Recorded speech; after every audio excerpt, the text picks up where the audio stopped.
Hello and welcome to another edition of Between the Rows, the podcast of Glacier FarmMedia.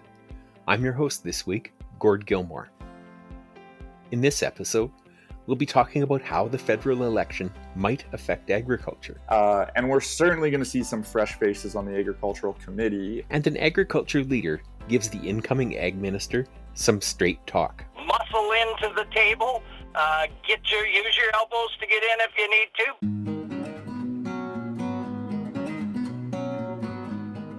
And don't forget, you can now find us on YouTube. Just search Between the Rows Podcast. Again, make sure to search Between the Rows Podcast.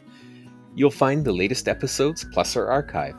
And we're planning to use this YouTube space to post resources on our stories, and even photos and videos. We're also hoping it's going to be another chance for you to contact us, so you can let us know what you think about BTR, or tell us about a story we should be taking a look at. So again, head over to YouTube and search up Between the Rows Podcast. In the meantime, we'll be back right after this word from our sponsor. Thanks for calling the Crop Guru. Yeah, I'm wondering about increasing yield and return with optimal P&K applications. Reply hazy, try again. Okay, I also need a nutrient removal calculator. Cannot predict now. Hold on. Are you using a magic 8-ball? Signs point to yes. Get less guessing and more data. Expert research, advice, and soil management tools are available for free at Nutrien Economics. That's nutrien-economics.com. We're back. We've all heard the tale of the busy bee. But could you put a bee to work for you? One company thinks so. Bee vectoring technology is taking Canadian research and applying it to the problem of preventing infections in crops. But instead of using a sprayer, they're using bees to very precisely place crop protection products. Bee vectoring technology CEO Ashish Malik joins Between the Rows today from California.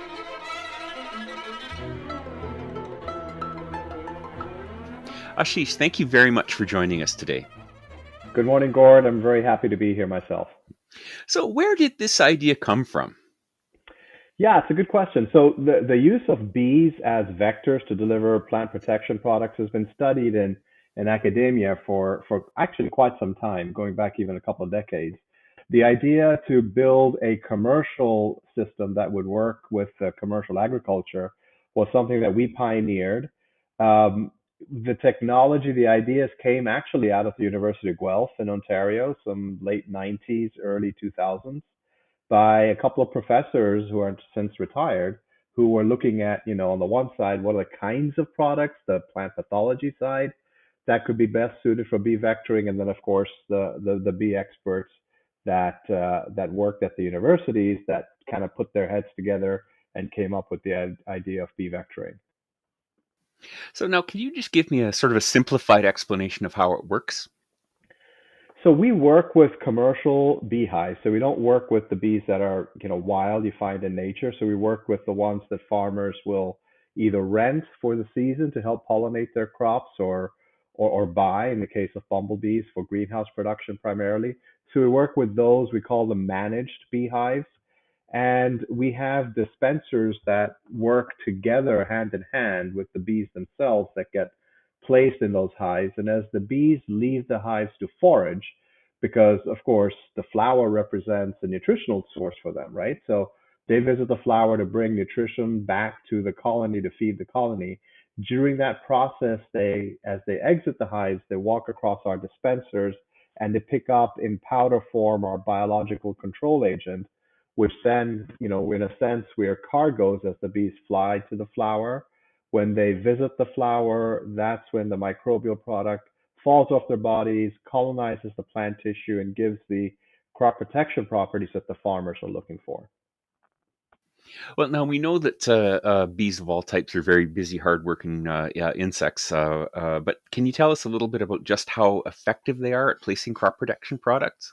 Yeah, they're very effective. So you think about the benefit of our system. The bees are going to visit the flower alone, right? They're not going to go wander off. That's their food source. So that's their kind of mission, if you will.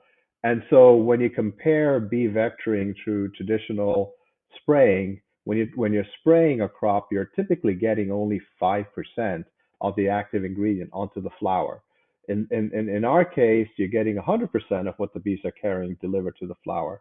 So that it's a very targeted application. It's a very efficient application, and the bees are wonderful because they keep visiting the flowers in that same field day in, day out during the entire bloom period. So, farmer may be spraying once or twice during the bloom period, which means that any flowers that might open after a bloom, before the next bloom, are actually left exposed and vulnerable to a pathogen, versus the bees who are constantly visiting any new flower that opens up that gets, potentially a colony of the biological control agent colonizing that freshly opened flower.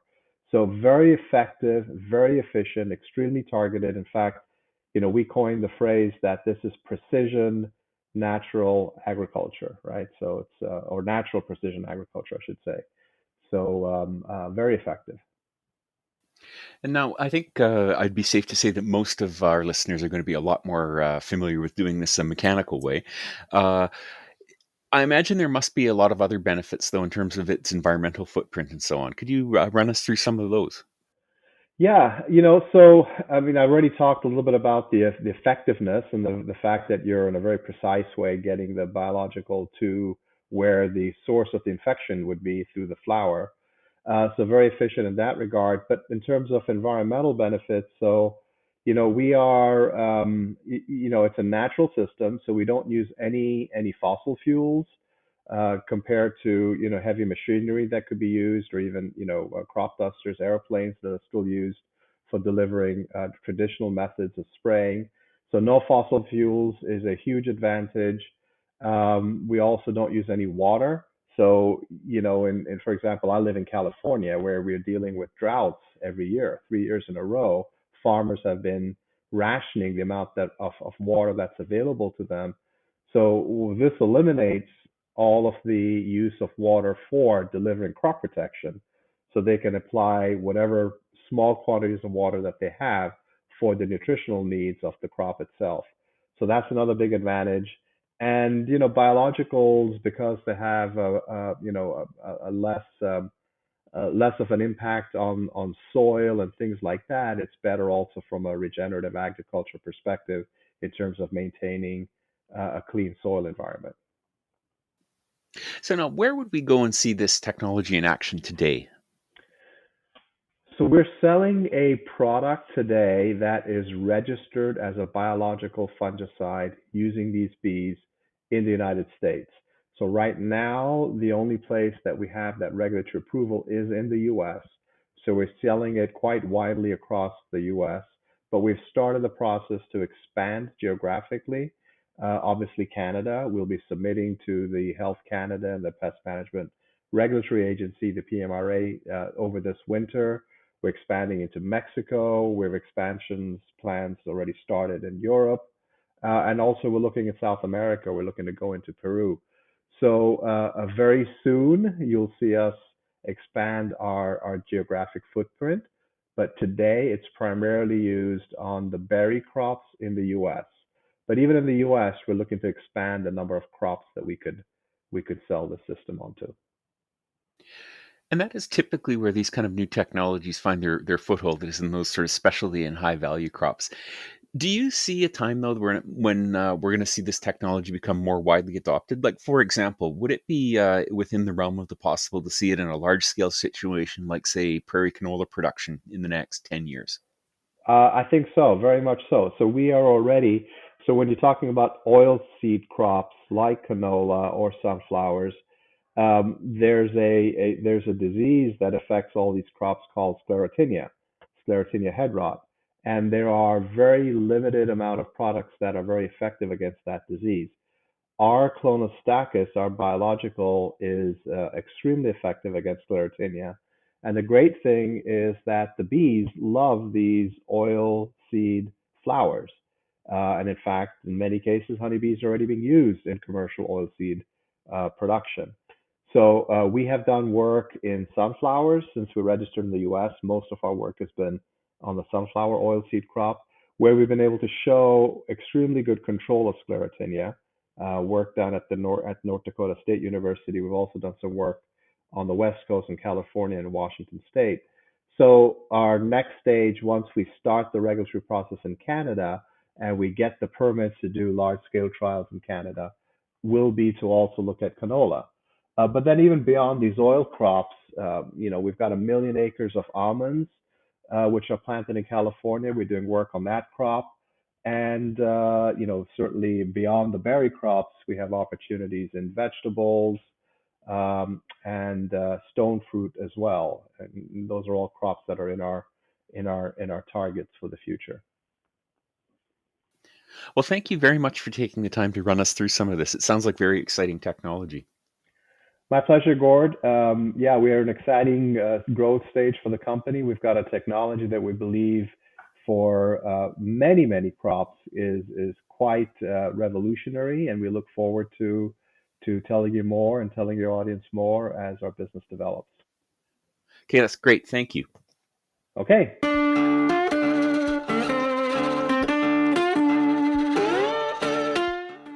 That was Ashish Malik telling us about how bees might beat sprayers in the future. You're listening to Between the Rows, the podcast of Glacier Farm Media. I'm your host this week, Manitoba Co-operator Editor Gord Gilmour. For the last few weeks, it's been unavoidable. We've been in the midst of a federal election. And while, on the surface, it's back to a Liberal minority, our Ottawa correspondent says there will be changes. DC Fraser joins us now to run through some of them.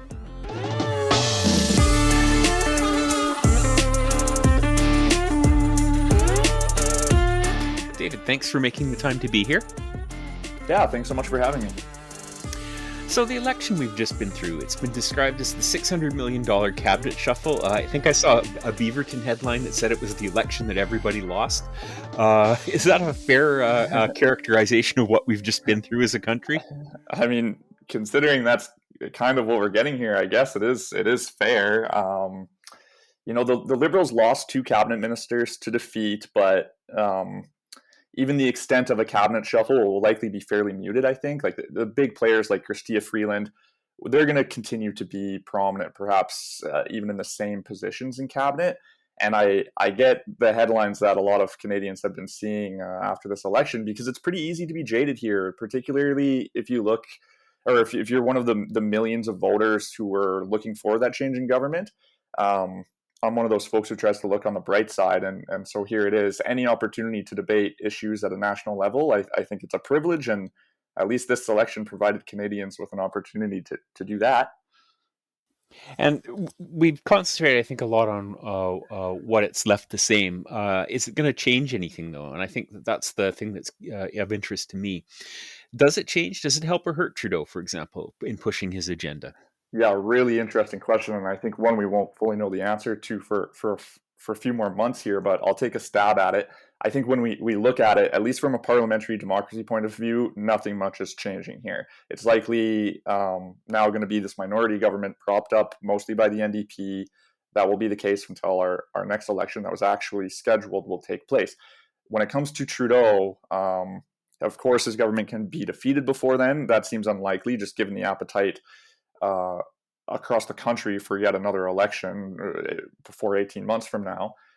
Trudeau, though, I think he's going to have to reckon with most Canadians seeing this election as kind of a cynical power grab by the Prime Minister. When you look at this catalog of scandals that he survived, both on the political and the personal side, I'm kind of hesitant to doubt the guy, but he's clearly spending what little likability capital he has left. And given the results of the last 2 elections, I'm not sure how enthusiastic his own caucus is going to be to see him run again. I think the bottom line is that despite delivering a status quo government, it is becoming pretty clear that Canadians aren't satisfied with that status quo. And for the Liberals, the easiest pivot for them to respond to that might be through a new leader. In some ways, this kind of reminds me of Brad Wall's final days with the Sask Party. Maybe more seasoned political watchers will have like a better example than this, but I was there for it, and I did see some parallels. The Sask Party remained popular. Wall himself was beloved, so that wasn't quite the same. But within Wall's caucus and the party ranks, there were concerns because scandals were growing in that government, and there were symptoms of a long-term government creeping in. That usually looks like arrogance within government and the scandals that I mentioned before. Rather than let that become a problem at the polls, though, Brad Wall spent months just doing a victory lap, celebrating all the accomplishments he had done already in government. And then he just left, and in doing so, he took all the dirty laundry with him, and he gave his successor, Scott Moe, basically a clean slate to govern from. I don't know if that's something the Liberals can steal, a playbook, something from the playbook the Liberals can steal, but it's something that crossed my mind. And then more honed in, I guess, on the sector that we pay a lot of attention to. What is this going to mean on the agriculture front?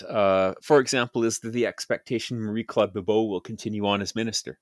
Yeah, well, I'm sort of all eyes on this one, and there's a couple things at play here. First, the Liberals, they lost 4 female cabinet ministers since Parliament was dissolved. I think 3 were defeated on Monday night, and then one, Catherine McKenna, she chose not to run this time around. Given the Prime Minister's commitment to gender parity within cabinet and Bibeau's competence within cabinet, it's likely she's going to stay. Now, will it be in agriculture? I'm not sure. She does have a bit of a reputation of being difficult to work with. It really isn't hard to find Liberal staffers or former staffers of her in particular who will tell you that. But overall, I think she's performed well enough to stay in the portfolio. And I don't think there's like huge calls for a fresh face in the posting, particularly coming from industry. But, you know, like for what it's worth, former Ag Minister Lawrence McCauley, he's still in the picture. He won his seat convincingly on Monday, so he's back. And as we all know, cabinet building is an art, and it takes into consideration more than just performance. There's a lot of politics behind the scenes at play here, so I'm not in a position right now to say how that may impact Bibeau's standing, and I'm not a betting man, but if I was, I'd reckon she's going to stick around cabinet. And now you touched on this a little bit in your response there. With every election, some MPs disappear, new ones appear. I'm assuming that's the case here. In particular, in the agriculture industry, are there faces that we won't see anymore? Or are there new faces that we should keep an eye out for? Yeah, so the one that's probably most recognizable for people is Wayne Easter. His time in Ottawa is officially over. The longtime MP from PEI, he retired. His seat was, for what it's worth, retained by the Liberals. And we're certainly going to see some fresh faces on the Agricultural Committee. Who those fresh faces will be, we're not sure. But for starters, after barely holding his seat in 2019, the chair of that committee, a Liberal by the name of Pat Finnegan, he chose not to run again this time around. His seat was one of those in the Maritimes we saw flip blue early in the night. The Liberals lost 2 other members sitting on that committee, including former Parliamentary Secretary for Agriculture, Mr. Neil Ellis. And a third Liberal might need to be replaced on that committee yet, depending on the result of one of those still too close to call seats in Ontario. The Bloc's main agriculture guy, Yves Perron, he was also running the party's campaign. He's going to stay on. He was able to just barely retain his seat. So who the new faces are, we're not quite sure, but definitely a lot of sort of mainstays on the Agricultural Committee won't be back in Ottawa when politicians return here. And now, I guess the final question I have for you is, what will you be watching through the agriculture lens as Ottawa gets back to work? Yeah, so the big and sort of never-ending challenge for the Minister of Agriculture seems to be reforming business risk management programs in Canada. And as the current Canadian Agricultural Partnership Agreement is soon to expire, the next round of negotiations for that are beginning. And so that's going to be a huge task of Bibeau or whoever ends up replacing her as Minister of Agriculture. And we all saw and know the role that climate change played in this election and likely will continue to play in elections. There's calls for the incoming agricultural minister to get to work right away on developing things like a national strategy for Canadian agriculture to ensure that our food systems here are more sustainable. There's tons of work to be done there. There's calls for the agriculture minister to better work with her colleagues across cabinet to get things done, like removing impediments to trade, or reforming legislation like the Canadian Grain Act. There's calls to bring into a focus our animal health policies, to focus those a little bit more than they currently are. There's still this challenge of expanding internet services. We need to get more farmers into the game and ensure intergenerational transfers are more easily done.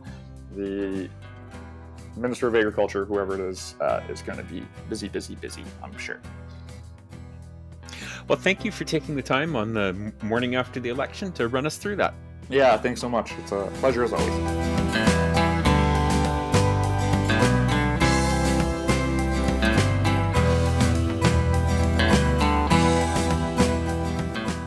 That was Glacier FarmMedia Ottawa correspondent DC Fraser, telling us a bit about how the political landscape has shifted for the agriculture sector following the federal election.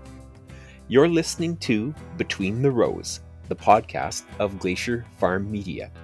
I'm your host this week, Gord Gilmour.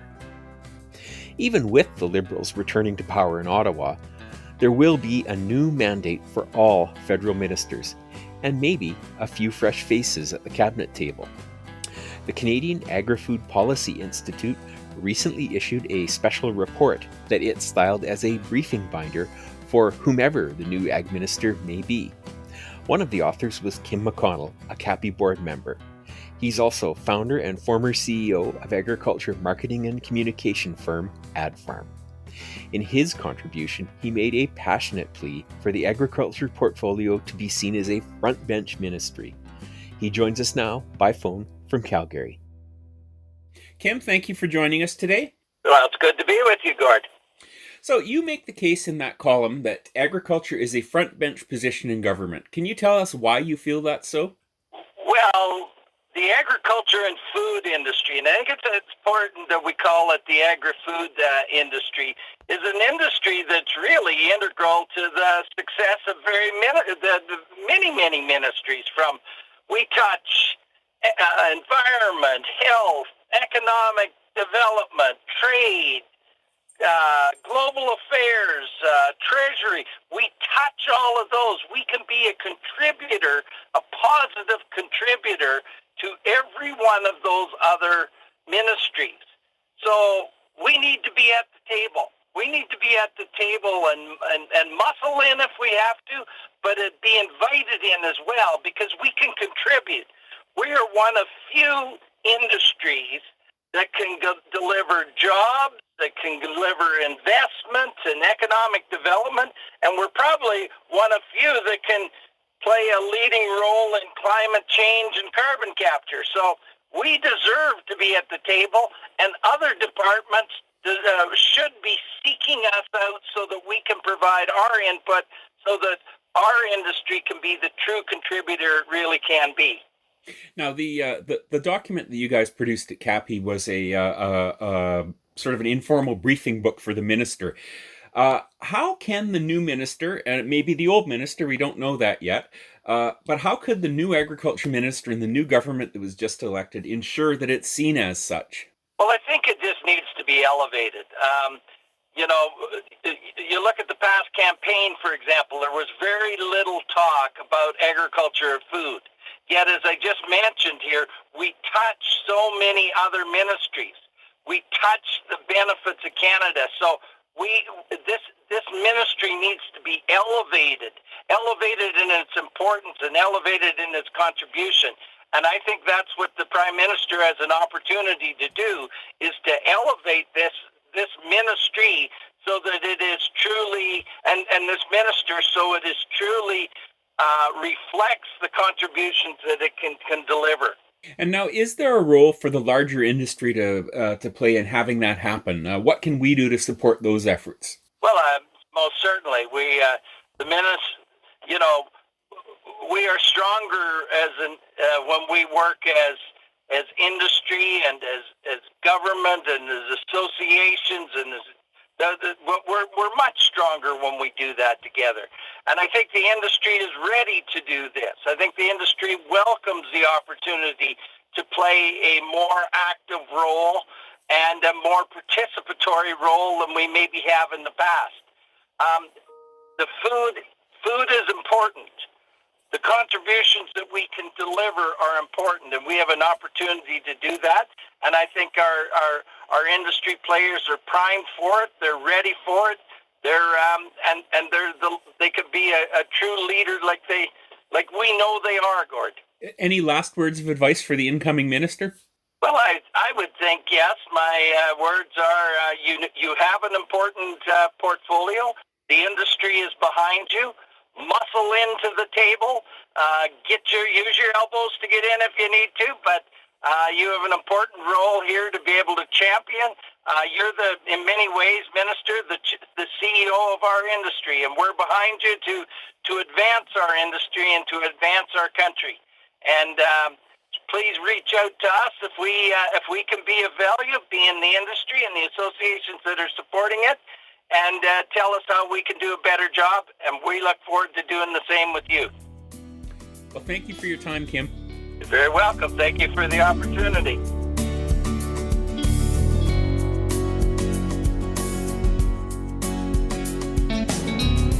That was Canadian Agri-Food Policy Institute board member Kim McConnell on why agriculture is a key government portfolio and should be seen as such. You're listening to Between the Rows, and I'm your host this week, Gord Gilmour. One final and very important point before we go. As you know, the Government of Canada recently passed legislation marking September 30th as a day to recognize and commemorate the history and legacy of residential schools as part of the Truth and Reconciliation Commission's calls to action. Here at BTR and across the Glacier FarmMedia Network, we're recognizing that day, with coverage exploring that legacy from our rural and agricultural perspective. I hope you'll join us. That's it for this week. I'm your host, Gord Gilmour, saying so long, and we hope to see you again next week.